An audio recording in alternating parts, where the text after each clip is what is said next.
দার্জিলিং ঘুরতে যাওয়ার উদ্দেশ্যে আমি আর রানা ভাই গ্রিন লাইনের টিকিট কেটে কলকাতার উদ্দেশ্যে রওনা দিলাম।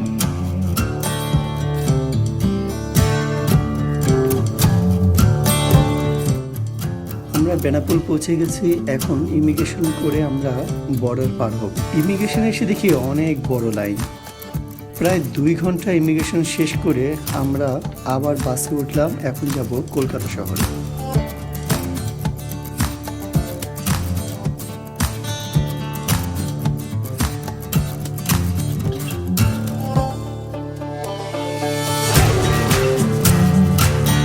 কলকাতায় এসে আমরা খাওয়া দাওয়া শেষ করে শিলিগুড়ি যাওয়ার উদ্দেশ্যে এই বাসে উঠলাম। শিলিগুড়ি পৌঁছে তারপর যাব আমরা স্বপ্নের দার্জিলিংয়ে। শিলিগুড়ি চা বাগানের মাঝের রাস্তা দিয়ে আমরা যাচ্ছি, খুবই ভালো লাগছে। কিছুক্ষণের ভিতরে আমরা শিলিগুড়ি বাস টার্মিনালে পৌঁছে যাব। প্রায় 14 ঘন্টা জার্নির পর আমরা শিলিগুড়ি পৌঁছালাম। এখন 300 রুপি জনপ্রতি আমরা চাঁদের গাড়িতে করে দার্জিলিং যাব। মেঘের ভিতর দিয়ে আঁকাবাঁকা রাস্তা দিয়ে আমাদের গাড়ি পাহাড়ের উপর উঠেই চলেছে।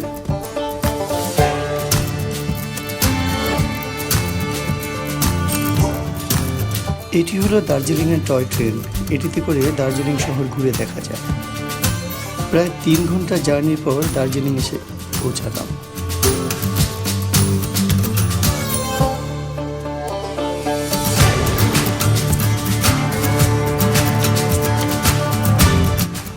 এক রাত 2000 রুপি করে আমরা এই রুমটি ভাড়া করলাম। আমরা ফ্রেশ হয়ে একটি হোটেলে খেতে আসলাম। খাবারের মান ভালো।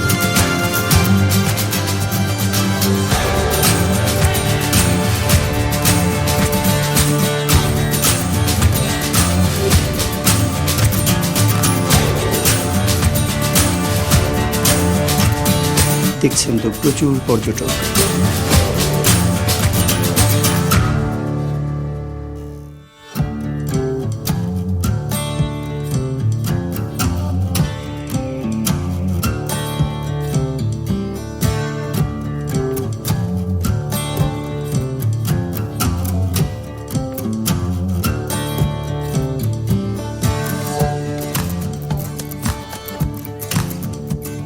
আজ আবার বৃষ্টি হচ্ছে, কিছুটা শীত পড়েছে, তাই হালকা গরম কাপড় পরতে হলো।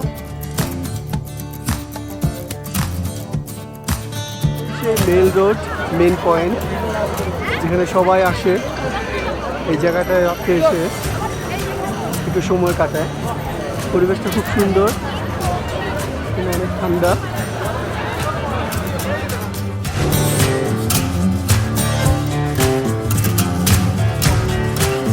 অল্প সময় নিয়ে এসেছি, তাই দার্জিলিংয়ের সব জায়গা ঘুরে দেখা সম্ভব হবে না।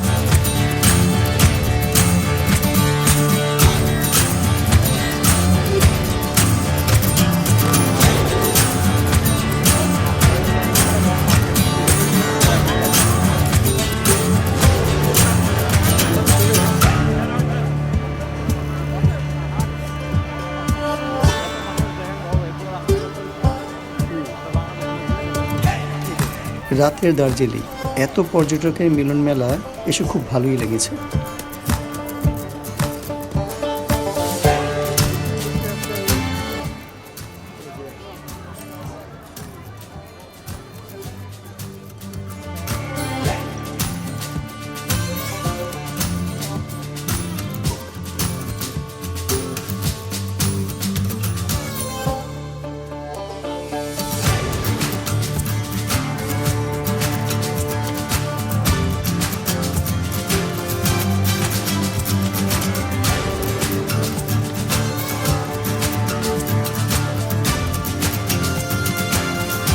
খাবারের স্বাদের ভিন্নতা আনার জন্য বিভিন্ন রেস্টুরেন্ট ঘুরে দেখছি।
সিজন টাইম, তাই প্রচুর পর্যটকের সমাগম রয়েছে।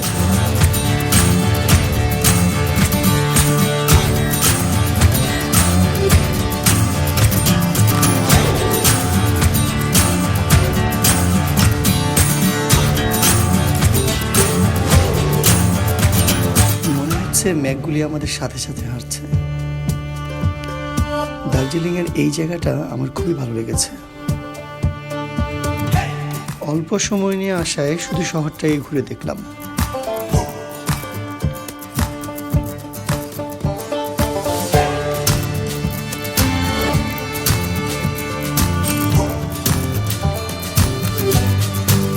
মেঘের কারণে সব অন্ধকার হয়ে আছে।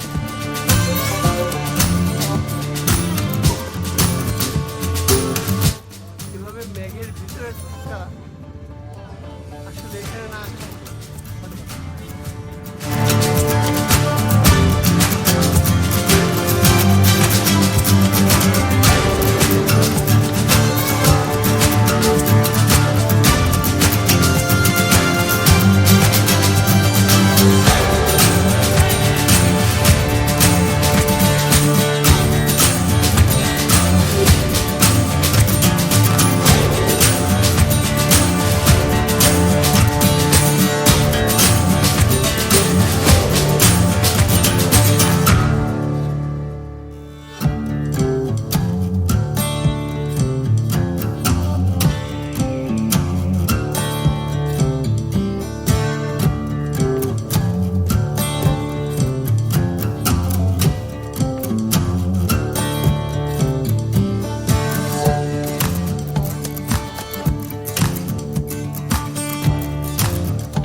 ছবি তোলার জন্য একটু যাত্রা বিরতি দিলাম, যদিও কুয়াশা আর মেঘে সব ঢেকে আছে।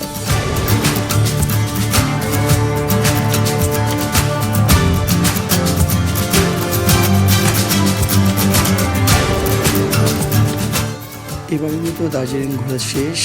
কলকাতায় যেয়ে আমরা 2 দিন থেকে আবার বাংলাদেশের উদ্দেশ্যে রওনা দিব। সবাইকে অসংখ্য ধন্যবাদ। আল্লাহ হাফিজ।